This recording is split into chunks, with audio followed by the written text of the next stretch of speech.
Biden హయాంలో ఈ Mexico వైపు నుంచినో బ్రెజిల్ వైపు నుంచినో అమెరికాలోకి ప్రవేశించేటటువంటి వాళ్ళని అక్కడ చెట్ట చివరిలో ఆపుతారు. ఆపి మీరే దేశం నుండి వచ్చారు, మీరే దేశం నుండి వచ్చారు అని అడుగుతారు.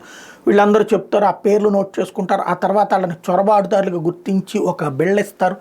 ఆ తర్వాత వాళ్ళకి కొన్ని రోజుల పాటు అక్కడ ఉండటానికి ఏర్పాటు చేస్తారు. ఆ తర్వాత అమెరికాలో బ్రతకడం ఇట్లా నడిచిపోయింది సుదీర్ఘకాలం పాటు. ఇంతకుముందు ఆ వీడియోలు కూడా నేను కొన్ని చూపించాను, ఎట్లాగే జరుగుతుంది. అనేక మంది ఇండియన్స్ కూడా ఈ అడ్డదారిలో వెళ్తున్నారు.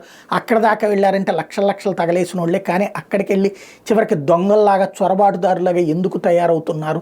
ఇది సిగ్గుచేటైనటువంటి విషయం అని. ఇప్పుడు అట్లాంటి వాటికి ట్రంప్ వచ్చాక అక్రమంగా వచ్చే వాళ్ళని ఎవరిని ఆ విధంగా చేయట్లేదు. ఆ బోర్డర్ దగ్గర ఇప్పుడు ఫుల్ ప్లెడ్జ్డ్గా పోలీస్ ఫోర్స్ పెట్టాడు. ఇప్పటికి మ్యాక్సిమం తగ్గింది. ఆ వస్తున్నటువంటి 10% మంది ఎవరైతే ఉంటారో వాళ్ళకి కూడా బేడీలు వేస్తున్నారు, దొంగల్లాగా చూస్తున్నారు, దోపిడీదారులాగా చూస్తున్నారు, హంతకుల్లాగా చూస్తున్నారు, అరాచక శక్తుల్లాగా చూస్తున్నారు, క్రూయల్గా చూస్తున్నారు. ఆ తర్వాత జైళ్ళకి పంపిస్తున్నారు తప్పించి జనజీవన స్రవంతిలోకి పంపించట్ల.